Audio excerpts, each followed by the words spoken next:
Oi pessoal, tudo bem? Estou de volta depois de muitas semanas de sumiço. Primeiro, queria agradecer a todo mundo que tirou algum tempinho pra me mandar uma mensagem me estimulando a voltar a gravar e perguntando se eu ia voltar a postar aqui no canal, porque realmente me ajuda muito e me estimula muito.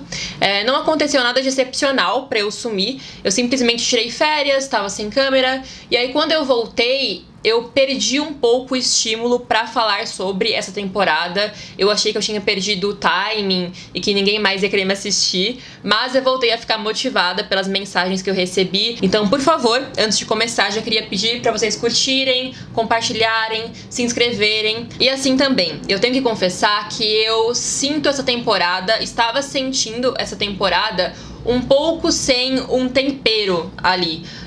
Até esse GP em específico, o GP da Espanha, não teve uma corrida que acabou e eu senti, nossa, eu preciso falar sobre isso, eu preciso gravar um vídeo sobre isso. Ano passado, independentemente de eu terminar feliz ou triste, como torcedora, eu sempre sentia que as corridas me estimulavam a gravar, fosse por felicidade ou fosse por raiva. E esse ano, por enquanto, eu ainda não tinha sentido isso, essa urgência de sentar e gravar, mas agora eu vou retomar os resumos toda vez que eu sentir o estímulo pra isso, e também pretendo muito em breve começar a gravar e postar uma série nova de perfis, que eu fiz uma votação lá no Twitter, inclusive, quem não me acompanha lá, me siga lá, porque eu compartilho algumas dessas coisas por lá, ideias de vídeos, o que as pessoas preferem ou não, eu dou uma perguntada. E em breve eu vou colocar aquela enquete pra jogo e vou realmente começar a gravar uma nova série de perfis, então fiquem ligados pra quem gosta desse tipo de vídeo. Mais uma vez também, por último, queria pedir por favor pra vocês compartilharem ideias aqui embaixo de coisas que vocês queiram assistir, de dúvidas que vocês tenham, de aspectos do novo regulamento e dos novos carros que vocês queiram acompanhar e saber mais, porque eu tô um pouco perdida de como recomeçar e por onde recomeçar. E é isso, estou muito ansiosa pra voltar a tentar ter uma certa frequência de vídeos por aqui, que por enquanto eu sempre dou uma fracassada, então meu único compromisso no momento é que eu vou tentar me manter estimulada pra manter esse canal ativo. Mas é isso, muito obrigada a todo mundo que continua acompanhando, que ainda se interessa e que mostra que quer me ouvir falar sobre esse assunto que eu amo tanto. E vamos pro assunto do vídeo de hoje, que é um resumo do que aconteceu no GP da Espanha, que em geral é um GP bastante criticado, em que inclusive eu já critiquei bastante, por ser um GP pouco imaginativo, pouco criativo. Recentemente, os organizadores da corrida falaram que iam fazer algumas atualizações no traçado, mas muitos fãs reclamaram que os pontos mais problemáticos do circuito continuariam iguais, como por exemplo a chicane, que é um dos pontos que quebram mais ali o ritmo de corrida. É um circuito muito bom para testes, porque tem vários tipos de curva que demandam diferentes configurações do carro, então dá para você testar o desempenho em uma curva de baixa velocidade e de alta velocidade. Tem uma reta bastante considerável, que dá pra você ver como seu carro tá desempenhando em reta. Então é uma ótima pista para você experimentar diferentes configurações do seu carro e saber como ele funciona. E existe uma mística meio, se seu carro for bem em Barcelona, ele vai bem em qualquer lugar. Mas isso não quer dizer que é uma pista interessante para assistir uma corrida, porque é diferente um carro funcionar bem, ele com ele mesmo, e termos disputas interessantes em um mesmo circuito. Então essa sempre foi uma questão de ser uma pista muito técnica, mas não ser uma pista favorável para disputas entre dois carros ali realmente durante a corrida. Mas em 2022 o GP da Espanha buscou a sua redenção, porque nós tivemos várias disputas muito interessantes na pista.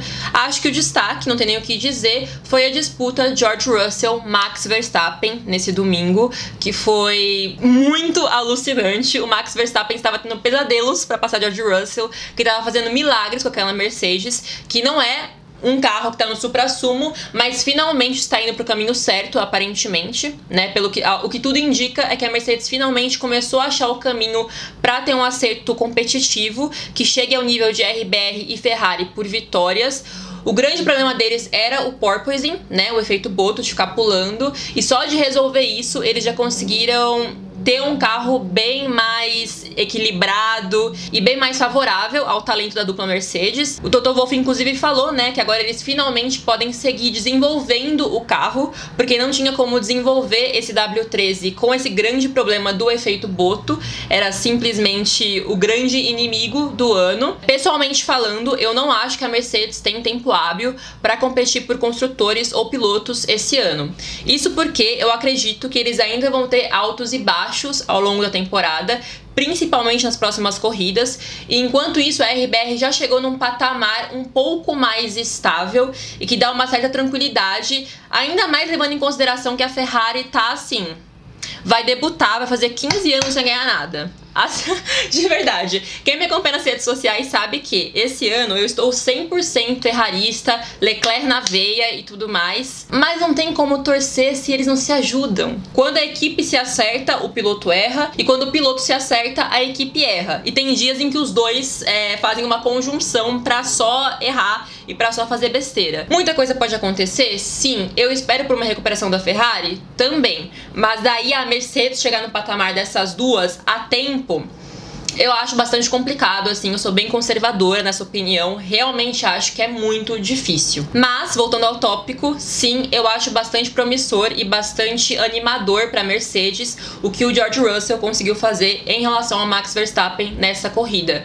De segurar, de conseguir realmente competir na pista, de uma hora o Verstappen atacar e o George contra-atacar. Não só desistir e falar, realmente com esse carro eu não consigo e vai ser isso. Mas, assim, eu acho que a Mercedes achou o caminho para vitórias. Que é possível sim a gente voltar a ver a Mercedes conquistando pódios sem grandes problemas nas outras equipes, que é uma coisa que por enquanto ainda tá acontecendo, né? A Mercedes depende um pouco de a Ferrari ou a RBR terem problemas para conseguir pódios, e acho que a equipe está caminhando para não precisar disso, para depender só de si mesma e da própria competência.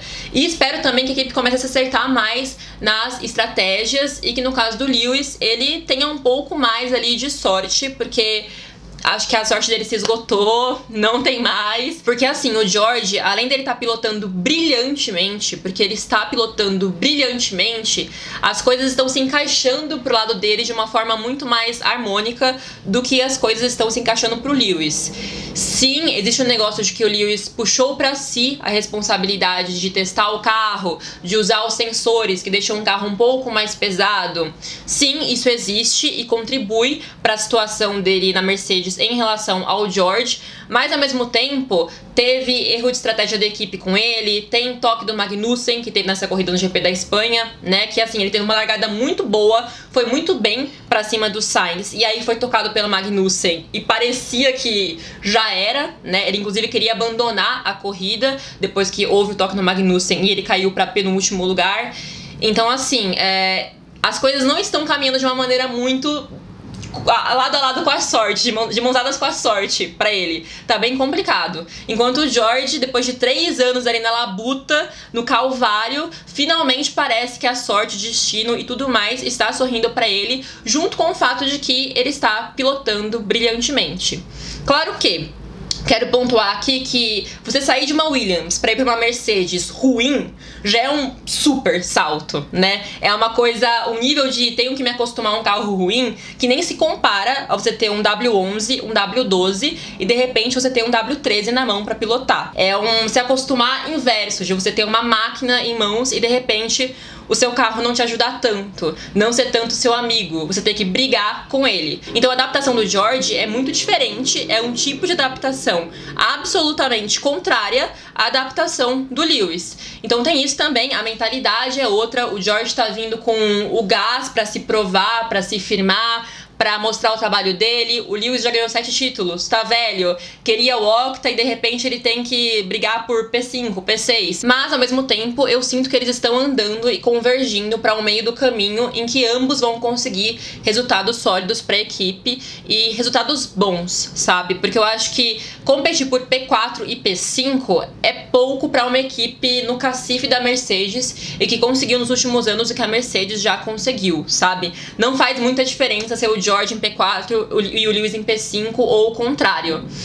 Eles têm que buscar mais que isso e aí sim existir essa competição interna que as pessoas estão tentando pintar nesse momento, mas que eu acho que é uma competição um pouco sem sentido, porque a Mercedes tá competindo pelo quê agora, sabe? Por um P3 no campeonato de construtores?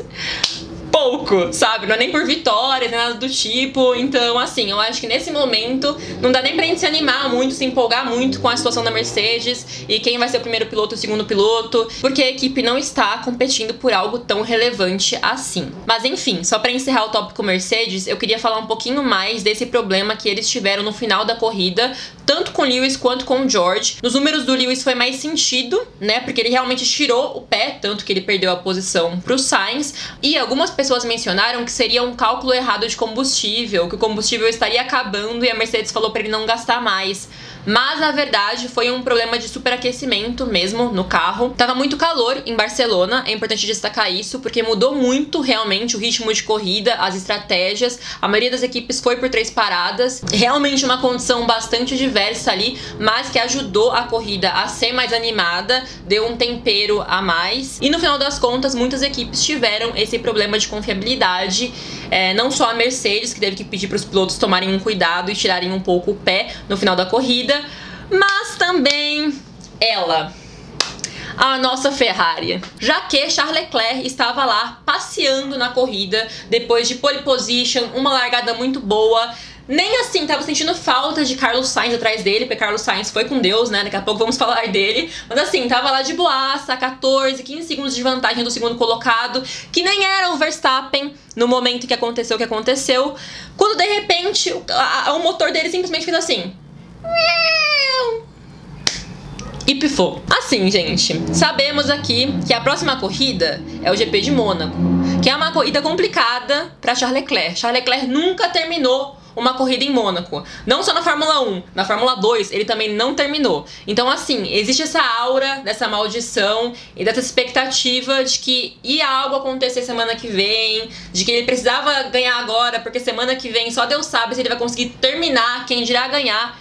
E aí de repente o carro dele simplesmente desistiu. E foi assim, muito abrupto. Só falaram que realmente foi algum problema na PU, na unidade de potência, e que não tinha o que fazer, não tinha botão pra apertar, ele teve que abandonar. Assim, eu já estava ligeiramente deprimida por tudo que aconteceu no começo da corrida, do toque no Magnussen no Hamilton, e o Sainz largando mal, e aquele negócio todo. Me animou um pouco o George e o quanto o George conseguiu segurar o Verstappen e o quanto ele estava conseguindo levar aquele carro ao limite no bom sentido, sem fazer nenhuma besteira, já que assim, tanto o Sainz quanto o Verstappen sofreram, né, pra manter o carro ali, tirando o máximo dele e deixando ele na pista. E assim, gente, quem acompanha o canal sabe que o meu piloto favorito é Lewis Hamilton e a minha equipe favorita é a McLaren.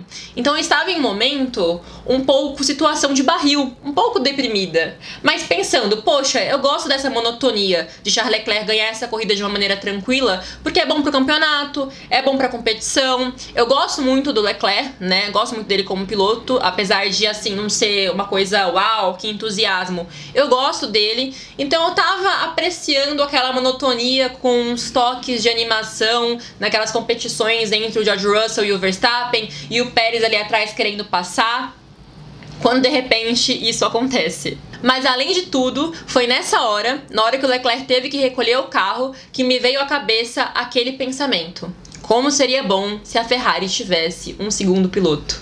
Porque é nessas horas em que faz a diferença você ter um cara que vai reduzir danos, que vai tirar um pouco os pontos do seu adversário.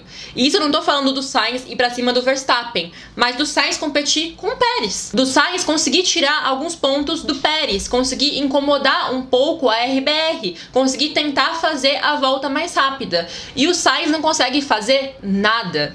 Nada, ele não reage. Se ele larga mal, e agora ele sempre larga mal, se ele roda, e agora ele sempre roda, ele não reage, ele não consegue sair do lugar em que ele está. O companheiro dele lá, a mais de 10 segundos de vantagem na liderança, tranquilamente, sem problemas, e ele não consegue sair de um P5, de um P6, sem uma ajuda, sem ser uma Alfa Romeo na frente, sem o Hamilton ter um problema, ele não consegue reagir. É um negócio de doido, assim, não tem uma condição. E isso faz toda a diferença do mundo para uma equipe que quer qualquer tipo de campeonato, seja de pilotos, seja de construtores. A gente pode, por exemplo, olhar para o Verstappen ano passado. Eu não quero dizer que o Verstappen não trabalhou para ganhar o título, mas que dizer que o Pérez não teve uma participação nesse título é mentira. Teve momentos em que o Pérez incomodou o Hamilton, apertou o Hamilton, tirou pontos do Hamilton, né? Inclusive, algumas disputas muito icônicas e muito marcantes de 2021 foram do tal ministro da Defesa, Checo Pérez. Então, assim, ele foi um segundo piloto que realmente fez coisas pela equipe dele, fez coisas pelo primeiro piloto dele. E isso não é um demérito pro primeiro piloto. Assim como o Bottas, em 2021, conseguir tirar 1, 2, 5 pontos do Verstappen, não é um demérito pro Hamilton. É um mérito da equipe, é um mérito da dupla. Porque no final das contas, a dupla funcionar é essencial para uma equipe que quer ter sucesso. O campeonato é longo, problemas acontecem, carros quebram, pilotos batem. E é nesse momento que faz a diferença você ter força como equipe, como grupo. Porque é impossível falar, por exemplo, que o Verstappen não era atrapalhado de maneira geral quando ele teve Gasly e Albon como dupla. Claro que atrapalhou. Ele não tinha ali alguém que fizesse a cobertura dele, que ajudasse ele, que tivesse ali quando duas Mercedes estavam vindo pra cima. Então, assim, eu 100% acho que o Charles Leclerc está vivendo a era Verstappen, Albon, Verstappen, Gasly dele, em que ele é um cara que, individualmente falando, tá muito competitivo, está conseguindo acertar muitas das vezes, não todas, porque ele ainda tem uma imaturidade ali. Eu acho que talvez seja a falta de costume com essa posição de posso vencer toda a corrida. Mas assim, ele acerta grande parte das vezes, mas quando algo dá errado, ele não tem nenhum tipo de cobertura, não tem alguém que seja um apoio sólido para ele. E a Ferrari, consequentemente, né, principalmente a Ferrari, sofre muito com isso, porque no dia em que o Charles Leclerc não tá bem, o Sainz também não tá bem, porque ele nunca tá bem. É um pouco isso, assim. Ultimamente ele nunca tá bem. Nunca é um bom dia pro Sainz. Então eles 100% dependem do Leclerc estar num bom dia e do carro cooperar com o Leclerc. Eu não sei exatamente o que aconteceu, se ele tá sentindo uma pressão, se a renovação de contrato dele trouxe uma mudança de pensamento de agora eu faço parte do projeto a longo prazo e eu preciso entregar, que atrapalhou ele em vez de ajudar. Mas parece que virou uma chavinha pra desligar em vez de ligar. Porque a chave tava ligada no comecinho da temporada e de repente ele renovou o contrato e a chavinha desligou. E ele ainda não conseguiu se encontrar ali com o carro. Mas pra uma pessoa como o Sainz, que falava que ele não queria ficar na posição que o Barrichello teve na Ferrari, de coadjuvante, de segundo piloto, nesse momento ele está um pouco mais pra Bottas. Um Bottas piorado, assim, porque afinal Valtteri Bottas teve vários anos na Mercedes e ele teve momentos muito ruins ali, mas conseguiu vitórias, conseguiu pontos, conseguiu muitos pódios, conseguiu vitórias em sprint race, que também ajuda, né, porque afinal vale pontos, esse ano ainda mais. E esse ano tá se mostrando de novo ali muito consistente com o que ele tem em mãos e até tirando muito mais do que era esperado dele. Ele ficou em P6 nessa corrida, um negócio excepcional para um carro como a Alfa Romeo, na frente de McLaren, por exemplo, que em teoria, no comecinho do ano, existia a expectativa de que fosse ser uma terceira força, uma quarta força, e no final das contas, pobres de nós, torcedores da McLaren. Mas eu acho importante dizer que eu não acho que o maior problema é o carro da Ferrari quebrar em si,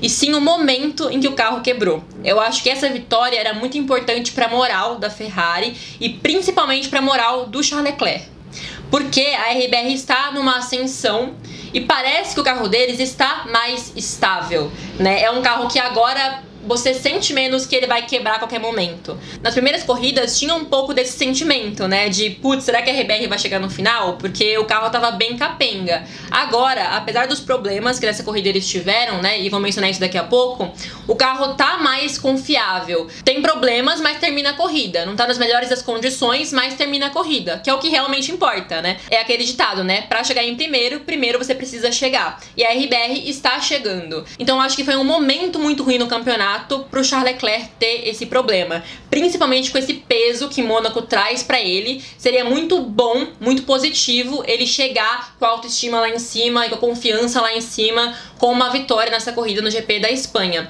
ainda mais depois de um sábado muito bom e muito consistente. É uma coisa que realmente me preocupa, ainda mais pensando nesse clima agora de a RBR tá superior, a Mercedes tá chegando. Acho que é bastante preocupante pro clima da Ferrari, pra situação da Ferrari. eles terem problemas desse tipo nesse momento. E também é importante dizer que a RBR é muito eficiente quando ela não quebra, né? Aquele negócio de que toda corrida que o Max Verstappen terminou esse ano, ele ganhou. Então, sim, ele teve 2 DNFs. Isso deixou todo mundo um pouco em dúvida de, putz, será que esse carro da RBR não vai ficar dando problema toda a corrida? E ser uma lata velha, uma porcaria, e o motor é furreca, etc, etc. Mas agora eles estão nessa crescente e chegando, aparece nesse patamar de mais estabilidade e de trazer uma confiança maior, inclusive para o Max Verstappen conseguir trabalhar de uma maneira mais confiante e reclamar um pouco menos, né? Porque ele andou reclamando muito, hoje estava reclamando muito também, mas eu sinto que com o tempo ele vai se encontrando mais com o carro, se sentindo mais confortável, e aí vai ficando mais complicado ainda para a Ferrari e especificamente para o Charles Leclerc, que no momento é o cara da equipe, né? Já que o Carlos Sainz realmente ali... Assim, eu espero muito de coração que ele melhore, que ele se encontre, que seja uma fase, uma coisa meio Ocon depois que renovou, que também teve os problemas dele, mas o fato é que o Ocon não dirigia uma Ferrari 2022, né? Então, vamos ver aí cenas dos próximos capítulos, quero a opinião de vocês, do que vocês acham desse ano do Carlos Sainz. Eu também fico meio assim, porque de qualquer forma, né, quem eles colocariam no lugar do Sainz? O Schumacher? É um momento em que eu penso que talvez no futuro a Ferrari perceba que eles precisam de um cara estilo Checo Pérez pra ficar junto com o Leclerc. Mas, mesmo com todos esses poréns, eu continuo bastante animada pra saber pra onde a Ferrari vai levar esse resto de temporada, porque também é importante destacar que, entre as equipes que estão lá em cima, ela foi a que menos fez mudanças no carro até o momento. Porque, né, todas as equipes estão trabalhando constantemente nos carros, atualizando as configurações, atualizando algumas peças, principalmente porque é um novo carro, né, houveram muitas mudanças técnicas neles, assim, então elas estão constantemente consertando coisas que não funcionaram como esperado, e entre as equipes que estão lá em cima no momento, a Ferrari é a que começou a fazer as mudanças mais agora, né? Eles mantiveram o mesmo carro por bastante tempo. Claro que é importante lembrar que tem muito campeonato pela frente, a gente ainda tá longe da metade do campeonato, então muita coisa pode acontecer, tudo pode mudar, mas é importante sim não perder pontos por besteira, né?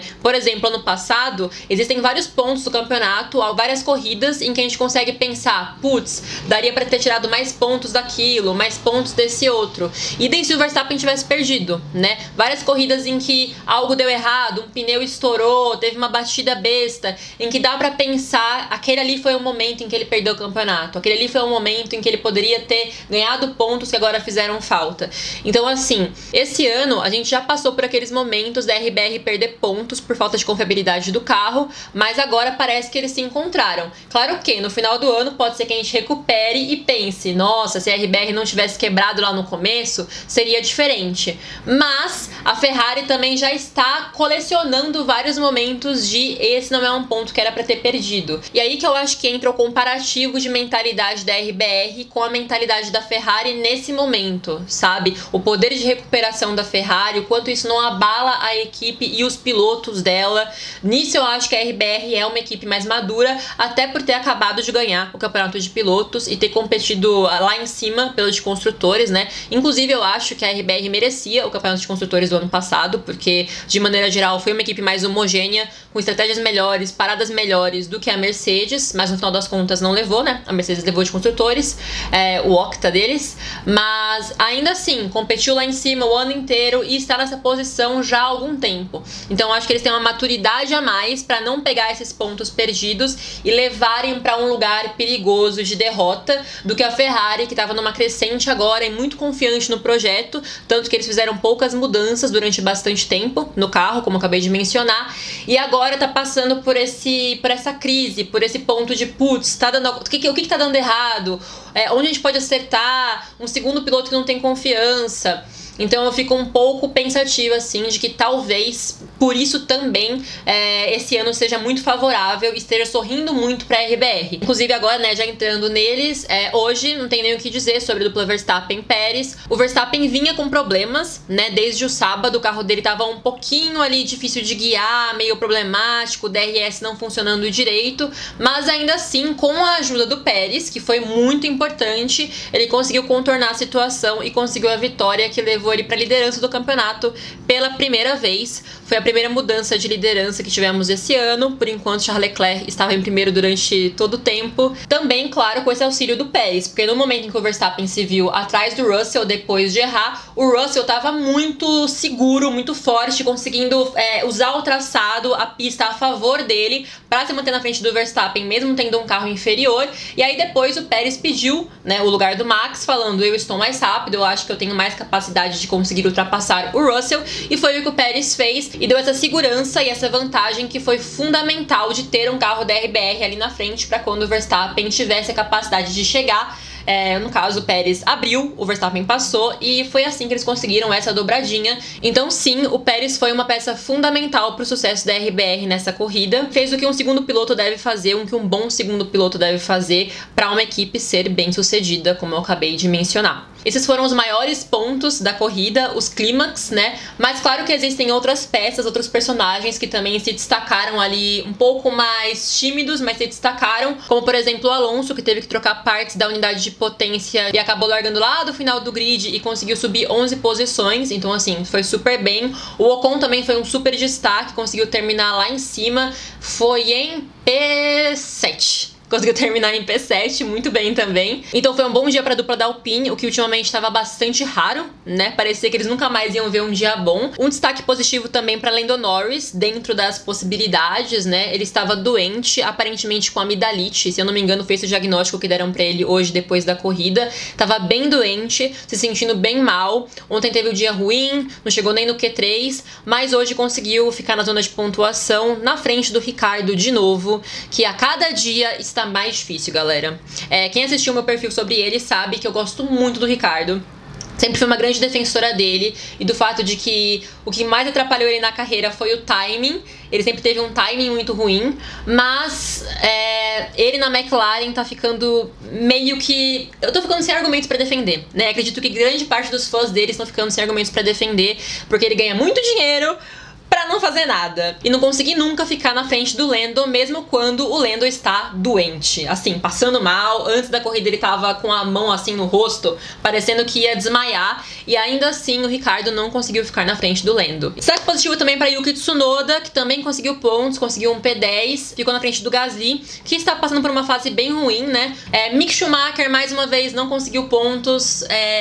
Um tabu gigantesco, assim. Também tá bem complicado falar coisas positivas todo o tempo e falar que vai vir e falar que é só uma questão de tempo e uma questão de azar. Quando o Magnussen consegue lidar melhor com o carro e consegue ter resultados melhores, apesar de hoje ter tido um dia ruim, né, e ter terminado lá no final do grid, de maneira geral, ele mostra que o carro tem potencial de classificar mais pra frente e de ficar na zona de pontuação com uma certa facilidade, e o Mick sempre dá um jeito de acabar perdendo esse ponto. Então tá ficando bem complicado também pra ele. E queria dar um destaque final pra Aston Martin, a nossa RBR verde.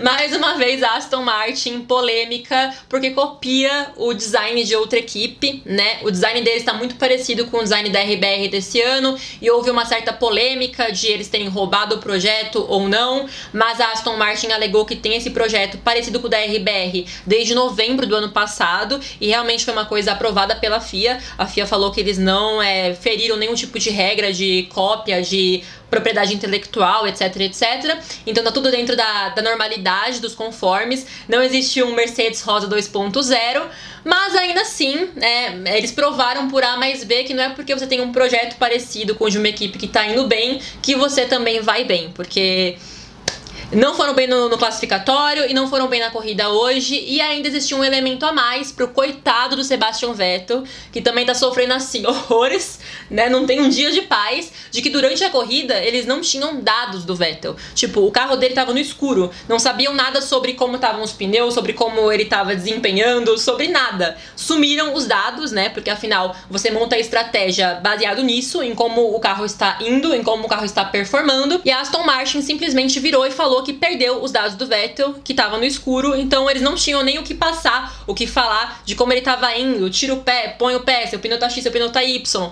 não tinham dados. É uma coisa maravilhosa, eles pegam os profissionais dos outros, eles oferecem rios de dinheiro, eles têm engenheiros maravilhosos, eles copiam projeto de carro vitorioso e etc, etc, e pegam tudo isso e enfiam na sacola e não entregam nada. Isso é Aston Martin.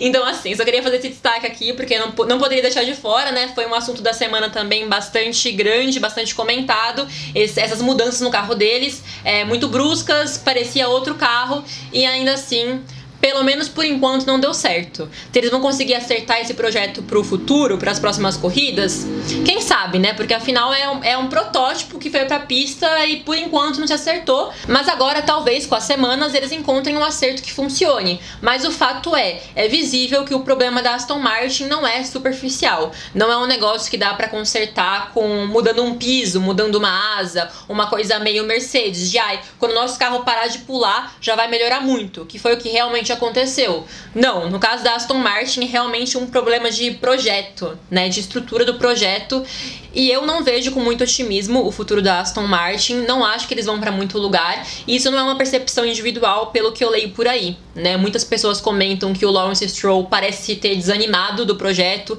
que ele tá interessado em vender a equipe, e que isso parece muito um reconhecimento de que a ambição dele era mas que ele não tá nem perto do caminho pra chegar onde ele queria, né? Então, infelizmente, é isso que temos a dizer sobre a Aston Martin, assim como eu também não vejo com muito otimismo o projeto da McLaren pra esse ano. Isso pra esse ano. Acredito que a equipe pode se encontrar e que vai se encontrar, principalmente agora que tem os meios financeiros pra isso. Afinal, o Zac Brown acha um patrocinador novo por semana, então acredito muito que eles vão ter a possibilidade, os profissionais, pra poder se encontrar, mas acho que esse ano foi um pouco pro beleléu, assim, e que o Ricardo também tá indo um pouco junto, talvez pilotar em outro lugar, talvez Fórmula E, pode ser uma ideia, agora que a McLaren comprou a equipe da Mercedes na Fórmula E, né, agora a McLaren vai ter uma equipe na Fórmula E, então acho que talvez ele migre pra alguma outra coisa, qualquer outra coisa, porque eu não enxergo muito o objetivo dele continuar na Fórmula 1 com a McLaren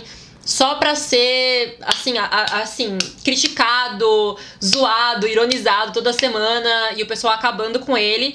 E assim, se não melhorar esse ano, o que vai mudar magicamente pro ano que vem, sabe? Eu acho que talvez realmente tenha sido um casamento infeliz dele com a McLaren na Fórmula 1, que não vai funcionar, e acontece, sabe? Existem ótimos pilotos que foram pra algumas equipes e simplesmente não casou, não deu certo, não deu certo, o projeto não casou. E acho que esse pode ser o caso do Ricardo com a McLaren, infelizmente, e que talvez seja a hora dele achar outras coisas, alçar novos voos, e da McLaren achar uma nova dupla pro Lando que case pra um projeto a médio e longo prazo.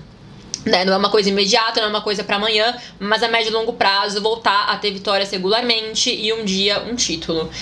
O favorito por enquanto, aparentemente, é o Colton Herta. Não sou fã dele, tenho inúmeros motivos pra isso, um dia eu posso falar sobre isso aqui. Não sou fã dele, mas querendo ou não, é um cara jovem e tem a ligação com os Estados Unidos que a McLaren gosta, então assim, faz sentido. E esses foram os destaques do final de semana na Fórmula 1. Só queria aqui abrir um parênteses pra mencionar o Felipe Drugovich, que é o atual líder da Fórmula 2, ganhou as 2 corridas da Fórmula 2 nesse final de semana, então assim, é um fenômeno desse ano. Se vocês tiverem interesse em um vídeo sobre ele, eu posso gravar, inclusive faria muito gosto de gravar, porque afinal, né, é um brasileiro de destaque, com pouco apoio, etc, etc. Então se vocês tiverem interesse, eu posso gravar. Por favor, comentem aqui embaixo pra eu ter certeza de que tem o interesse do público. E é isso, a gente se vê em breve, se tudo der certo. Um beijo e até a próxima.